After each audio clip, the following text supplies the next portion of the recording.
First, we're going to hear from the LAO.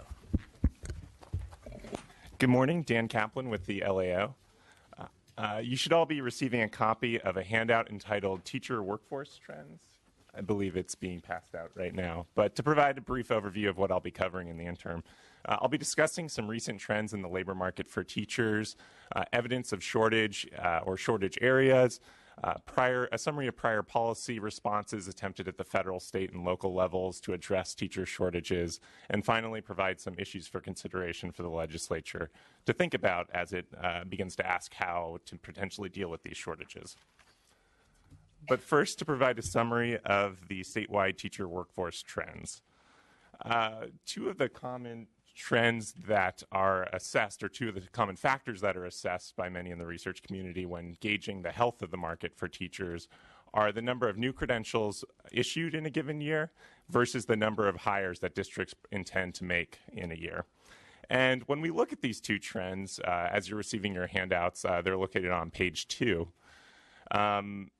We'll see that they're somewhat cyclical in nature. The state undergoes periods of time in which we produce more credentials than teachers we hire, and vice versa. Since about 2010 and 11, we have been hiring more teachers than we have been issuing credentials, leading some to cite teacher shortages. However, I want to stress that the market's more complex than these two factors, and there are many other trends that we should consider when gauging the true supply of teachers and the true demand for teachers. When looking at teacher demand, a key factor to consider is the level of funding the state provides via the Proposition 98 minimum guarantee.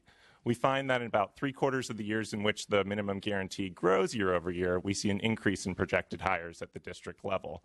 In recent years, we have been providing more funding to districts, and as a result, we've been seeing more hiring.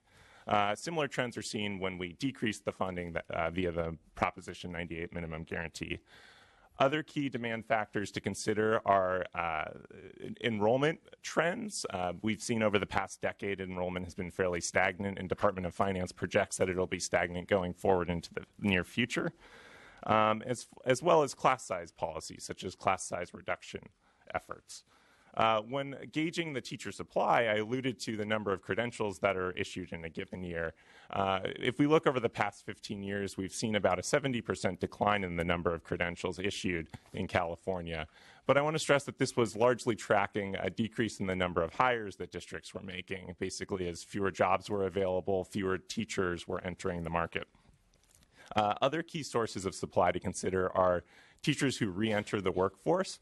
And what we see is that various studies have estimated that about 1/4 of all new hires are teachers who are returning to the workforce after a leave of absence. The final key source of supply to consider is that of out-of-state recruitment. And if we look over the past, basically over the life of Proposition 98, we see that about 20% of the teachers that California hires in any given year come from out-of-state prepared programs.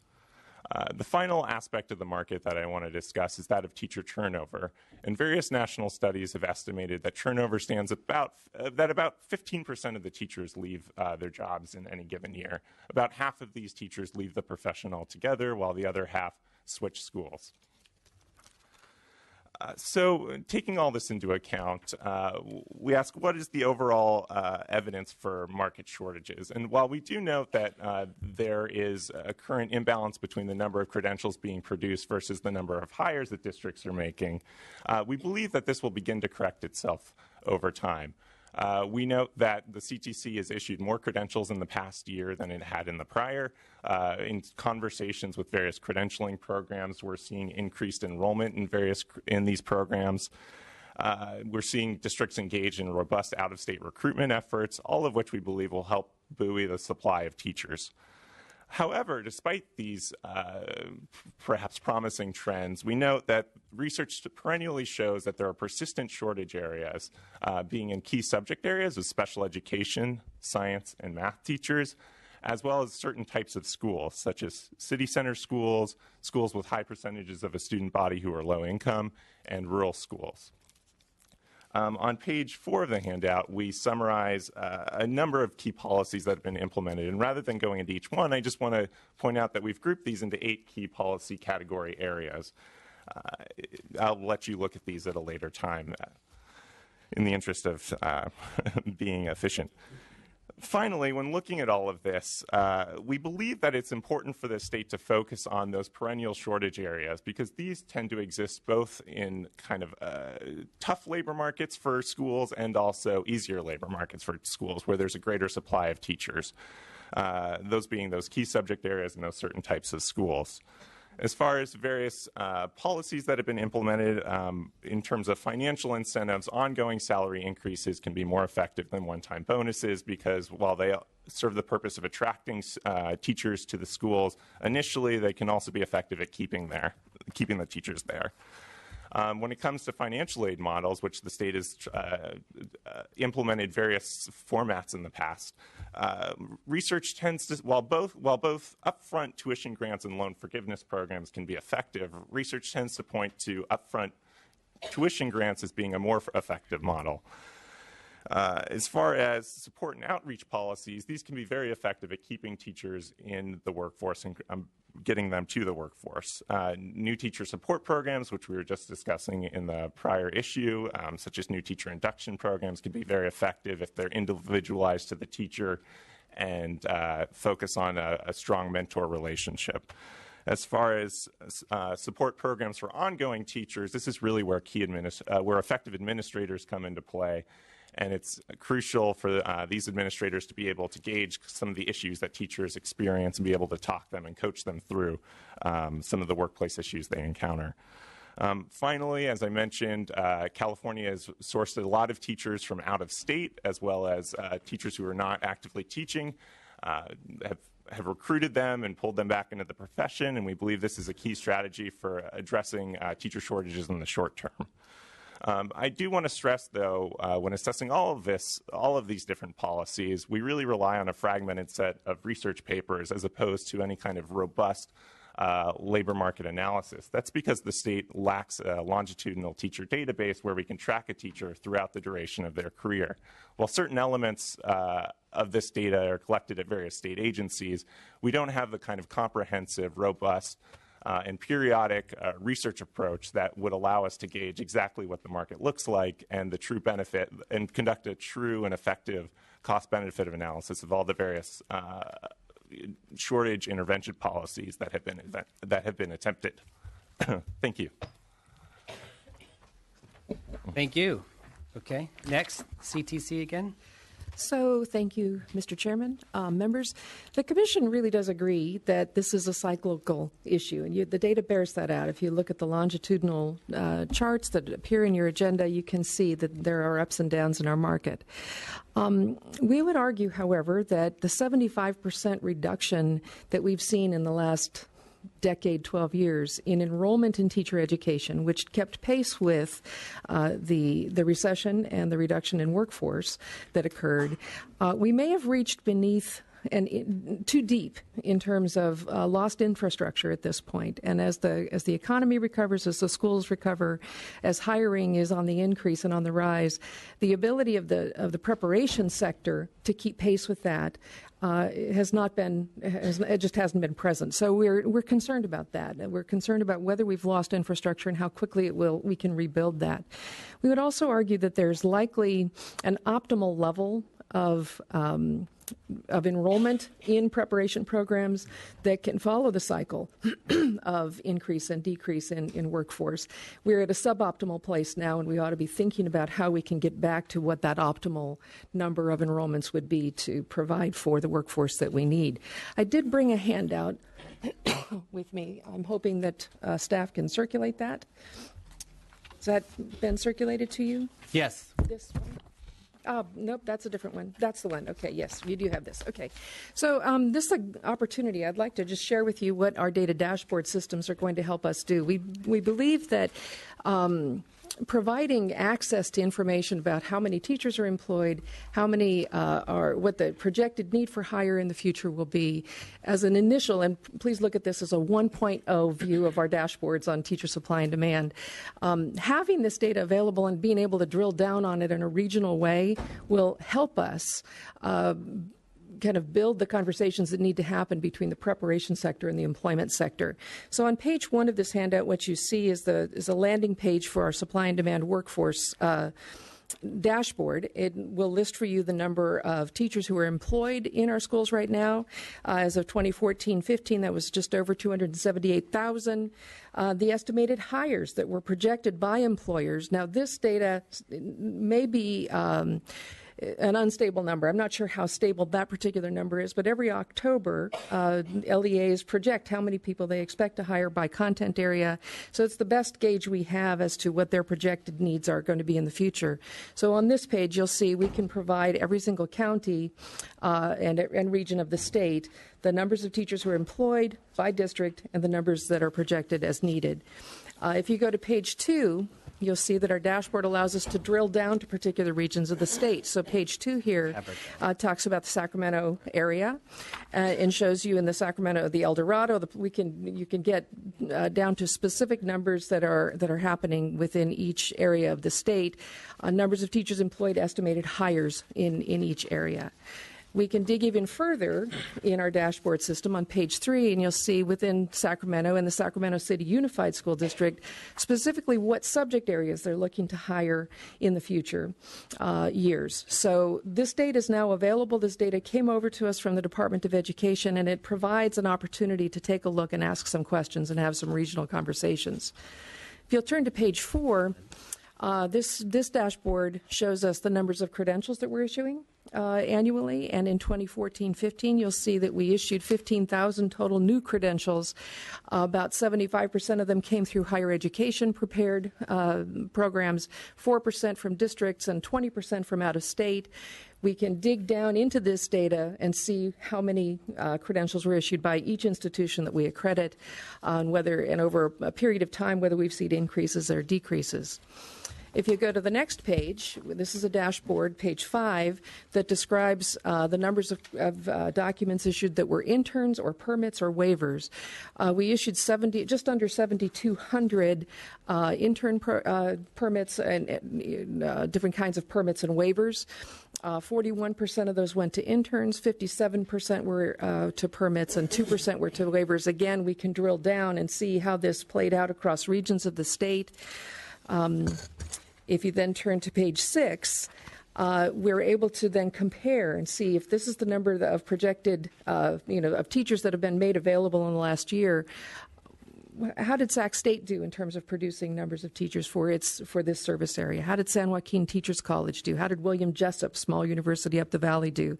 How did UC Davis do in terms of producing the numbers of teachers that we need to serve in this region? So I'm sharing this with you because I really strongly believe that data is going to help us have better conversations about this, to get to a more analytic understanding of where our needs are, where it's cyclical, where infrastructure is robust, where it's weak, and enable us then to strategically focus resource investments where we need them. So with that, thank you. Okay, thank you. And next, we'll hear for some real research. Hi. Go ahead. Good morning. My name is Patrick Shields, and I'm the Executive Director of the Learning Policy Institute, which is a research institute with offices in Palo Alto and in Washington, D.C. I'm going to review some of the data from a report that we put out earlier this year on the emerging teacher shortage in the state. So we know, and you can look at the PowerPoint up here, there's a great deal, and you've read in your own local papers about the teacher shortage. As Mary pointed out, we have had a reduction of 76% from over 75,000 enrollees in teacher credential programs to around 25,000, major reduction. And as legislative analysts pointed out, we have now, and we're looking at the end of this graph, the blue line being the demand for new teachers and the red line being the supply of new credentials, seeing a gap there of between the demand, which is increasing, and the supply, which, as Mary pointed out, has been flat. Although, as Dan pointed out, some of the data we have from some campuses now show that it's increasing. It's increasing somewhat. Now, in the conversation, then, this can be read as, sort of the market simply adjusting for what happens in free labor markets. That is, when there's fewer jobs, fewer people go into that profession, and when there's more jobs, people enter the profession. But in thinking about that, we're not thinking about the kids, what these classrooms look like, or educational choices.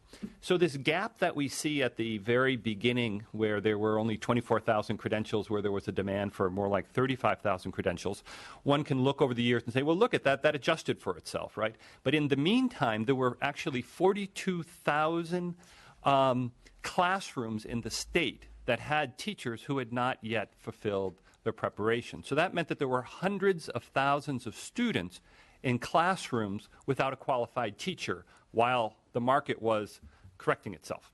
Then if you follow the blue line down when it dips, which is the demand again, and you see that in the Great Recession, this is now 2007, 2008, 2009, the demand for teacher decreased significantly as the supply did as well. Market correction, yeah, that's one way to look at it. Another way to look at it is that the class sizes, the staff-student ratio in the state, increased from 21-1 to 25-1. There's no educational reason to do this. There is a labor market reason to do it. There's not enough adults for the kids, but there's not any educational reason. If your concern is the education of the kids, you don't want to increase staff-student ratio to that point. You might ask the question, well, what's a good staff-student ratio? Nationally, the ratio is 16-1. What about high achieving states like Massachusetts or Connecticut? 13-1. Okay. So California is running has what we have done in order to respond to this natural decrease in supply and increase in demand is actually a series of educational decisions that are to the detriment of our children. So we always need to take that into account when considering how the market responds to these. Then I just want to point out that the number of underprepared teachers are on the rise. It's increased 63% over the last couple of years. We can talk in detail about what the detailed numbers are if you want to ask. Mary knows all of these numbers well. An important point to make, though, is that it is those teachers who are the least prepared, who haven't shown either content knowledge or pedagogical training, it's that group that is increasing at the highest rate. And so what that tells us is that schools cannot hire these people unless they can't find anyone else. And so that really shows that there is a shortage. And then then we always ask the question, if I can just go back here, so the total number of underprepared teachers in the state is 8,000 or so. That's out of a total population, as Mary just said, of 278,000. That's just 2.5%. It's actually not that high of a number historically, right? Back in the early 2000s, we had, as I mentioned, 42,000 underprepared teachers, which represented 14.5% of the workforce, okay? So just to give you that historic, we're in a much better shape than we were. But what we do as researchers then is we look at for what we call leading indicators. What's happening with the people walking through the door? Not the whole population, but what about people who are walking through the door today? There, you're looking at, over the last year, that almost 40%, or excuse me, more than 40% of the new credentials issued were to teachers who had not yet finished their preparation. So this is looking towards the future. And so what we want to do in situations like this is to sort of look into the future and take steps now so that we don't get there. Dan and LAO have pointed out that these are there are some particular areas, mathematics and science, where we're seeing a decrease in the full credentials and an increase in substandard credentials. Very importantly, special education, where by 2013 to 2014, nearly half of the new teachers coming into special education, those of you who have worked in school, imagine someone walking into a special day classroom or as a resource teacher and trying to manage that without the specialized training that special education teachers get. What we really want to avoid is what we had at the beginning of the 2000s when I mentioned that the numbers reached 42,000, 14%. But what was most important is those underprepared teachers were concentrated in the schools. This is an old graph from the old days. The first one shows is free and reduced lunch. The second one is the percent of minority students. The third one is is the achievement distribution. And what it says is that if you were a student in a poor school, or in a high minority school, or in a low achieving school, you had a 4 to 5 times greater likelihood of having an underprepared teachers. And those schools had on the average 20 to 25%. Remember I said that it's 2% right now statewide? This was a crisis, 25% in these schools. So what we want to do is say, okay, this is what happened in the past. Yes, the market corrected itself over time, but in the meantime, we had hundreds of thousands of students who had to live through this, right? And so that we want to avoid that and take some steps. And so we've talked about, reinstating the Cal Teach program, scholarships and forgivable loans, as the LAO has talked to, targeted on high-need areas and special education, creating early pipelines, investing in innovative preparation programs that I think the CSU will talk about in a minute. So there's a series of recommendations. And we'd also just like to think creatively about where some of the sources of funds are. Besides, Proposition 98 funds, there are federal funds. There's the Professional Development Block Grant that was passed last year. And there's federal funds in the Workforce Investment Act that can be used for this sort of thing. The governor has authority to use those. It's been used, for example, to address the nursing shortage in the past. So thank you very much. Okay, thank you. We'll next hear from CSU. And that, by the way, Senator Pavley, did you want to maybe come on up right now as well? And after this last presenter, Senator Pavley wanted to share her insights on one of the proposed remedies on this topic. CSU? Well, good morning. I'm Nathan Evans from Academic and Student Affairs at the CSU Office of the Chancellor, and I'm most appreciative for the opportunity to be a part of this topic as well. Each year, the CSU prepares about half of the new teachers in California. All 22 of our 23 campuses, the exception being the Maritime Academy, offer teacher preparation programs inclusive of single subject, multiple subject, and education specialist programs leading to special education teachers.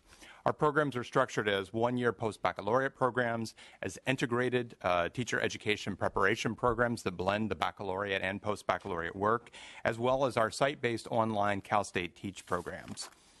The topic of the growing shortage of teachers is one that really permeates all levels of the university. Our presidents, our provosts, our deans of our College of Ed all have had conversations around this topic and continue to consider and identify strategies which impact recruitment, academic preparation, and the retention of teachers.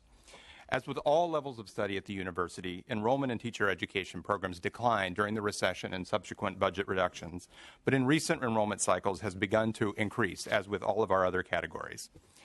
Using the $200,000 appropriated for teacher education outreach on financial aid, the CSU campuses this year have focused on increasing the number of eligible students who receive federal Teach grants, which provide up to $16,000 for undergraduate and credential students in these pathways. We're on track to exceed our initial goal and will next turn to focusing on increased marketing of loan forgiveness programs and federal loan cancellation programs. As you've even heard in this morning's conversation, our campuses work closely with their regional K-12 partners to identify the strategies that work best locally. They also look for opportunities, as were just mentioned, to more intentionally connect to broader efforts to support science, technology, engineering, and mathematics with building a larger teacher corps in the STEM area. These efforts include leveraging and connecting federal and privately funded grant programs which support STEM education with our campus teacher ed programs. Our campuses have also deemed the associate degree for transfer in elementary teacher education similar to more than 80 different baccalaureate degree programs, providing a ready transfer pathway for students beginning at California community colleges.